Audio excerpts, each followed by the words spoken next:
circumstances or the topography of the Far East matches. So when people like Commons Beaumont come along to tell you that all the things in the Bible actually are things and events that took place in Britain, now we can understand what he's talking about. It was transplanted over there. Because, again, you have to have the creation of a Jesus, a Christ, be far away from Druidic lands. Yeah. Look over there. Look over there, not here. This land, yeah. That's right. And, of course, they don't mind. Like I said, remember there's two strains of Christianity, the esoteric, sure, under which comes the Templars, the Cathars, the Bogomils, the Essenes, yes, and then the Orthodox. The steering committee doesn't care if Orthodox Christians forever to the day they die believe that Jesus came out of Palestine. What's said in the Bible. If you want to believe that, they're happy. They know that the esoteric groups, these Templar elites, you see, these nobles, they know the truth. But it's okay if you don't know it. They don't mind. Yeah. If you live in ignorance of it all. Sure. So he says here that one great quote from Reverend C.C. Dobson. He says that the more Druidism is studied, the more apparent it is its relationship to the revealed religion of Mosaic law. Here's a guy who's a reverend who's touching upon it. He's studied both sides, and he's starting to wait. He goes, look, this whole Judaic Mosaic thing, man, it looks so much like Druidism. These Essenes, it looks like a bunch of Druids. That's right, because the Druidic teachings had been in Egypt thousands of years before Atonism was even heard of. All of it was a warped version of Druidism. Sure. Dudley Wright, in a book called Druidism, The Ancient Faith of Britain, which is absolutely unavailable. A lot of the books we're quoting from, by the way, are very hard to find, especially this one. Right? Dudley Wright, he says, the fact must not be overlooked when speaking of the supplanting of Druidism by Christianity. That the Druids held many tenets inculcated in Christianity and the practice and customs of the Christians. The doctrine of the immortality of the soul, the belief in miracles, the doctrine of reincarnation, all of this in those days, articles of the Christian faith, right?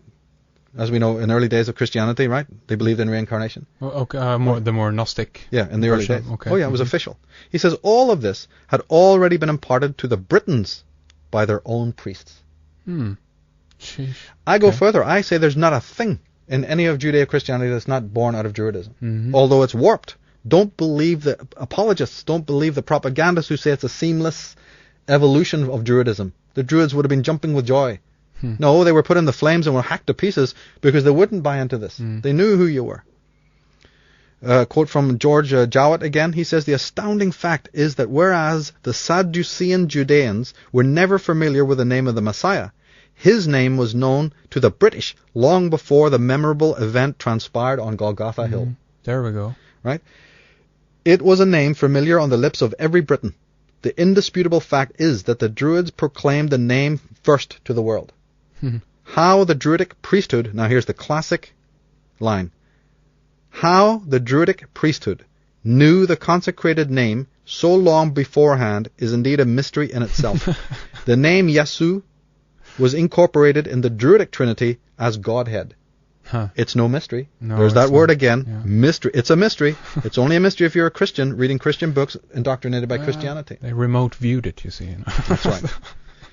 Same thing is brought up by the incredible researcher that my book is dedicated to, Commons Beaumont, the Scottish researcher, English researcher who had studied all of Scottish history and world history. He said that as far back as 1640, the German traveller Kort, after a complete topographical examination of the present Jerusalem, decided that it failed to coincide in any way with the city described by Josephus and the Scriptures. Did you know that but Ralph Ellis is absolutely convinced that this so-called Josephus, the famous Jewish historian, was none other than St. Paul? Really? Yeah, so this quote will make more sense when you buy into the latest researches of people like this magnificent writer, Ralph Ellis, who is convinced that Josephus, the famous historian of the Jews, who's we turn to his writings about the Middle East, he's none other but the same propagandist St. Paul we're talking about, who's sitting there being schooled by the British. Sure. What to write. That would turn things on the head, wouldn't it? Exactly. So he says here, Beaumont goes on to say, that it fails to coincide in any way with the city described by Josephus and the Scriptures. Claims that the tomb of patriarchs Abraham, Isaac, and Jacob are buried under the mosque in Hebron possess no shred of evidence.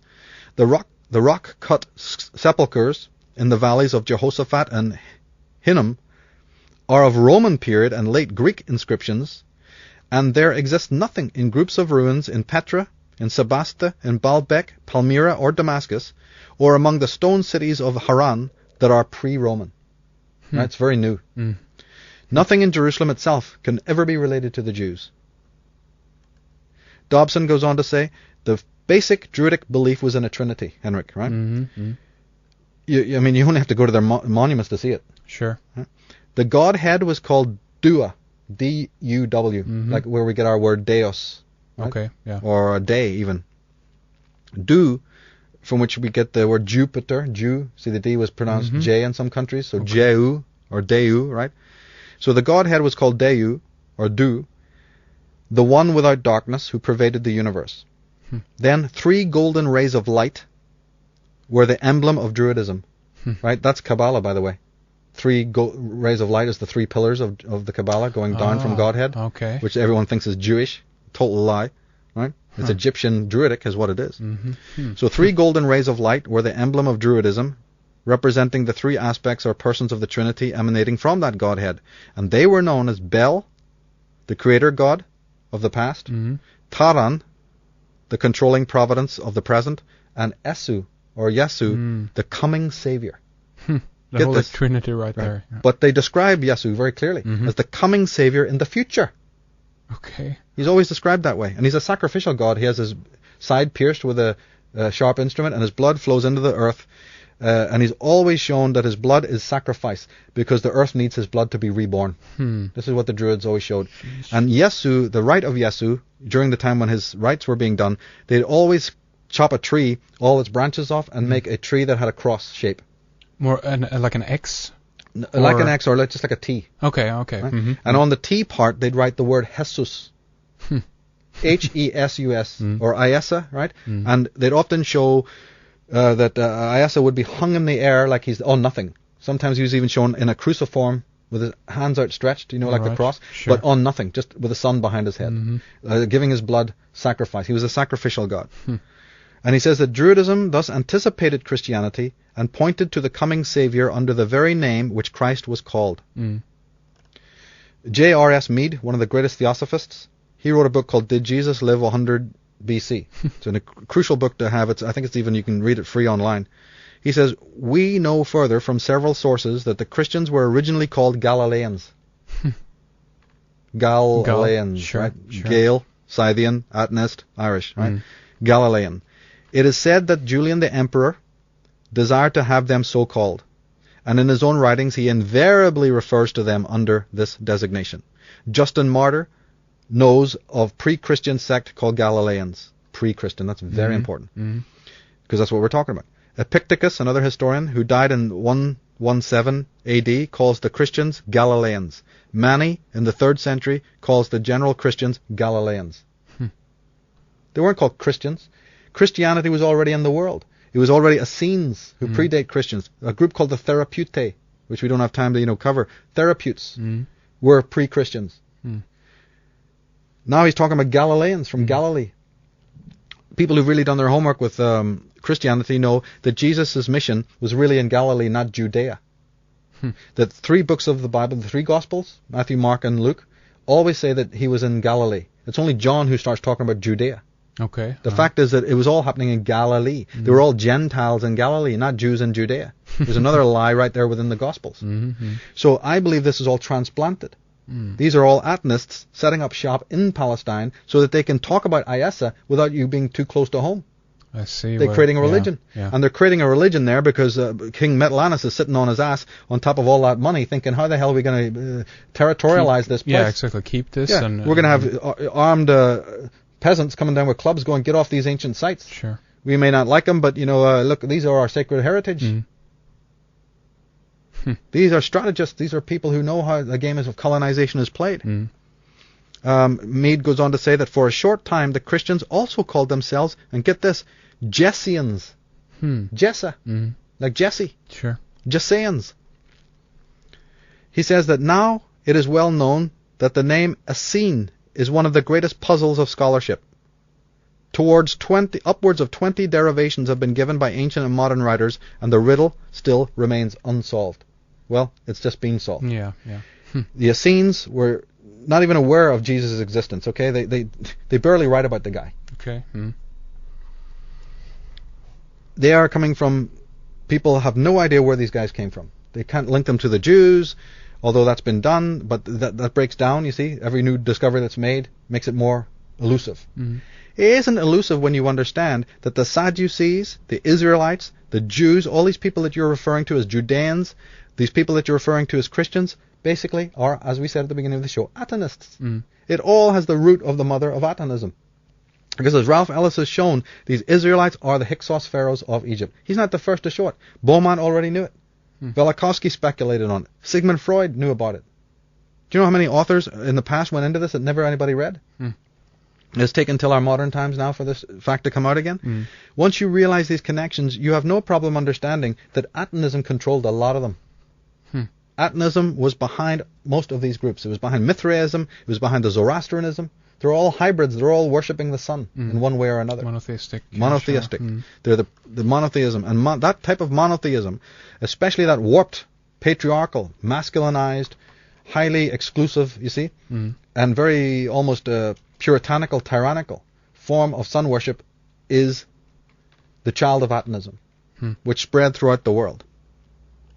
And Dunford goes on here to say something incredible. He says that there is certainly reason to suppose that the family of Jesus may have been related to the Celto-British royal family of the time. So he's saying, look, if there is a character, even if there was a man out there in Palestine, he's related to these British royal families. I believe there was a man. Ralph Ellis has taken it back to a guy called Jesus of Gamala. And Jesus of Gamala is actually related to the Roman houses. All right. He was a son of Cleopatra and one of the Roman pharaohs, Roman Caesars, I think Julius Caesar. Yeah, I'd have to look at my notes. But as far as I can remember, Ralph Ellis has taken, he is the closest person, and he's not a British Israelite, so he's not contaminated by all this, did he go to England bit, which is very spurious, right? Because, if you believe Christ went to Europe, from the information I'm giving you, you can equally discern that he left Britain to go to Palestine. Yeah. I mean, once you're into British Israelitism, it works both ways. Sure. Joseph of Arimathea brings a child, Christ, to the Holy Land, of England. Well, wait a minute. The half of the British Israelites believe now that no, he was born there and was transplanted over to Palestine. But if you leave the British Israelite ideology behind, then you follow these other authors who are trying to, pinpoint who was the closest approximation to the man known as Jesus. Not the Christ that Paul created, who's a god. But the real man. A man, a revolutionary, maybe a messianic character. Well, there's lots of them, and I have them all listed in the book. In Book 2 of Irish Origins, we list all the main, protagonists. Interesting. Out of Judaism, out of Gentilism, you see. Some of them incredible characters. That are possibly were based on Christ. Jesus. Okay. On the Jesus, sorry. And one of them was a most interesting character, is actually by the name of Apollonius of Tyana. But another fascinating character who's really interesting life story is Jesus of Gamala, which was a region, you see, in Palestinian and Judean era. And Ralph Ellis is the expert on that. People need to pick up his books and look into this to find this out. So there may have been, just like they borrowed all the astrotheology, just like Paul, right, used the archive, the canon of astrology to create his 12 disciples and his whole little mythos of Jesus. So these Atonists may have also borrowed from a lot of other histories. But you see, as Beaumont and so many people have pointed out, there's a problem. By displacing their Christianity and their Jesus to the foreign eastern shores, they also made a mistake. They knew too little about those areas. By knowing too little about those areas, they left a lot of glitches. Because they know nothing about the Palestinians. The Palestinians are never mentioned or described in the Bible. Really? Yeah, the topography of the area is a total bogus. I mean, they can't dig up anything that ever, corresponds, because believe me, if they could, they would. You'd be hearing about it from morning to night. The fact that you don't hear about them finding anything is because there's nothing there to find, as these authors say. It's limited. And I have an entire part of the book 2 of the Irish Origins called Did Israel Exist? I want people to go and read that. Refer to the works of Professor Thompson. We'll put up links. Thomas L. Thompson. Incredible thesis showing that, it's a complete lie, just like Beaumont and all of these people knew. That this ancient history has been concocted. Most of Christian history has been concocted.